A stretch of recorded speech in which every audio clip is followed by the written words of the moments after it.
Hello friends, welcome to my channel. बहुत बहुत स्वागत है आपका मेरे चैनल आयुष राठी के ट्रिक्स एंड चीट कोड्स के 26th एपिसोड में।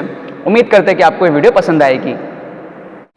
तो देखो यार, यहाँ पे मैंने बहुत इंटरेस्टिंग क्वेश्चंस लिया है। यहाँ पर है एनिलीन और फिर यहाँ पर कुछ सिमिलर टाइप के क्वेश्चंस है तीन। पहले तो सारे रिएक्शंस देख लेते हैं। यहाँ पर होता है एनिलीन।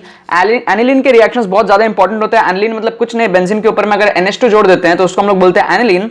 उसमें हम लोग को बहुत सारे रिएक्शन स्टडी करने पड़ते हैं। उनमें से जो सबसे इंपॉर्टेंट रिएक्शन है वो होता है डायजोटाइजेशन का रिएक्शन। उसमें क्या करते हैं हम लोग, NaNO2 को HCl के प्रेजेंस में जब हीट करते हैं 0 से 5 डिग्री सेल्सियस में, मतलब कि बहुत कम टेम्परेचर है ये, ठीक है, 0 से 5 डिग्री सेल्सियस या यूं कह लो 273 केल्विन से लेकर 278 केल्विन तक। तो यहां पर जो एक प्रोडक्ट बन के आता है वो आता है बेंजीन डायजोनियम क्लोराइड, ठीक है, जिसमें क्या होता है ये NH2 रिप्लेस हो जाता है N2+ और Cl- से।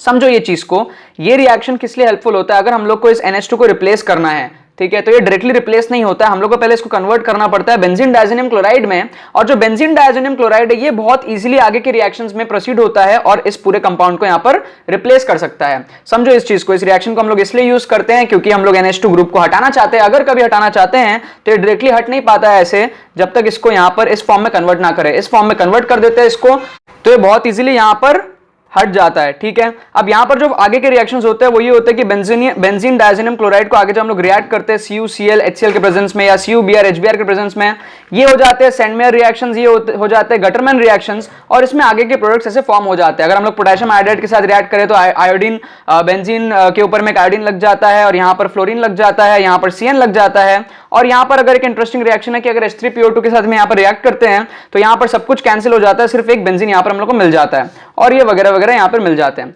वापस से रिएक्शंस को स्टडी करते हैं। एनिलीन को अगर हम लोग लेते हैं NaNO2 HCl के प्रेजेंस में रिएक्ट करते हैं 0 से 5 डिग्री सेल्सियस में, तो बेंजीन डायजोनियम क्लोराइड बनता है। ये इसलिए बनता है ताकि हम लोग इसको आगे रिप्लेस करके कुछ और कंपाउंड्स बना पाए, इस NH2 को निकाल पाए यहाँ से।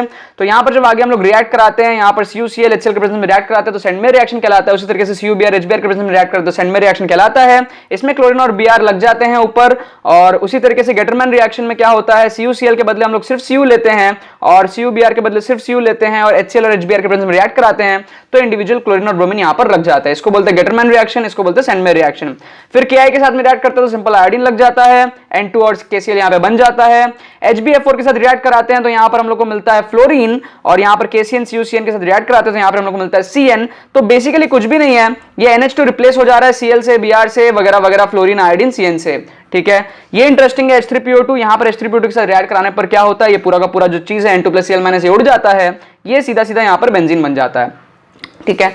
ये तो यहां मैंने कुछ रिएक्शंस लिए हैं, 7-8 रिएक्शंस यहां पे लिए हैं। इसके अलावा और भी बहुत सारे रिएक्शंस होते हैं, बट इन रिएक्शंस पे जेईई मेंस क्वेश्चंस पूछते आया है, इसलिए मैंने ये कुछ रिएक्शंस को यहां पर लिया है। अब यहां पर जो क्वेश्चन पूछा था वो ये पूछा था कि AIEEE 2010 में पूछा था, 11 में पूछा था, 15 में पूछा था। क्वेश्चन ये है कि इन द केमिकल रिएक्शन, यहां पर आपको एनिलीन दे रखा है NaNO2 HCl 278 केल्विन, मैंने बताया 0 से 5 डिग्री सेल्सियस या फिर केल्विन में कन्वर्ट करके 278 केल्विन तक। यहां पर जो प्रोडक्ट पहला फॉर्म होगा वो क्या बनेगा हमारे पास में, बेंजीन डायजोनियम क्लोराइड क्या बनेगा, N2 + Cl- में कन्वर्ट हो जाएगा NH2। तो यहां पर जो थर्ड ऑप्शन है वो पूरा पूरा करेक्ट आ रहा है क्योंकि बेंजीन डायजोनियम क्लोराइड और किसी में पहले ऑप्शन में ए में नहीं दिया हुआ है। उसके बाद में जब HbF4 के साथ हम लोग रिएक्ट कराते हैं तो HbF4 के साथ रिएक्ट कराने पर यहां पर क्या बनता है, फ्लोरीन यहां पर लग जाता है बेंजीन के ऊपर में, फ्लोरोबेंजीन बन जाता है। तो यहां पर जो थर्ड ऑप्शन है वो एकदम करेक्ट है। पहले ये रिएक्ट करने के बाद में बेंजीन डायजोनियम क्लोराइड बना, उसके बाद में HbF4 के साथ रिएक्ट करने पर हम लोग को फ्लोरीन बेंजीन मिल गया। फिर 2010 के बाद में सिमिलर क्वेश्चन 2011 में पूछा गया। 11 में क्या किया गया, फर्स्ट पार्ट तो एकदम सेम था, NaNO2 के साथ रिएक्ट करके HCl के प्रेजेंस में 278 केल्विन ए बना। ए क्या बना, बेंजीन डायजोनियम क्लोराइड बना और बेंजीन डायजोनियम क्लोराइड वापस से सिर्फ एक ही ऑप्शन में है तो थर्ड ऑप्शन यहाँ पर करेक्ट हो जाएगा। और इसके आगे के रिएक्शन को अगर हम लोग स्टडी करें तो CuCN जब रिएक्ट होता है तो यहाँ पर बेंजोनाइट्राइल बन जाता है। ये कुछ ये वाला रिएक्शन है, ठीक है। तो ये वाला क्वेश्चन भी हो गया। अब अगर आपने प्रीवियस क्वेश्चंस को कुछ सॉल्व करी होगी, आपने रिएक्शन सीखे होंगे तो बहुत इजीली आप लोग जेईई मेन 2015 का भी क्वेश्चन सॉल्व कर लोगे। इसमें भी सेम टू सेम रिएक्शन पूछा, कंपाउंड सेम था, यहां पर एनिलीन था, यहां पर भी एनिलीन था, बस नीचे में एक CH3 जोड़ दिया गया एडिशनल, जबकि इसका कोई यहां पर काम नहीं है।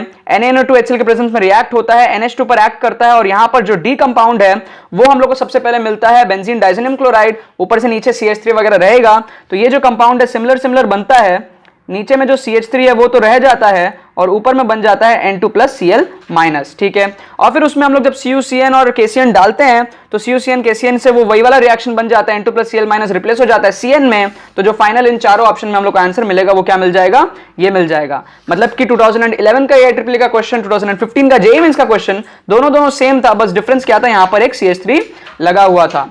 तो बस यही बात है। इस तरीके से अगर आप इस क्वेश्चंस को सॉल्व करते हो, प्रीवियस क्वेश्चंस को सॉल्व करते हो, तो आने वाले टाइम में वापस से ये क्वेश्चंस पूछा जाएगा।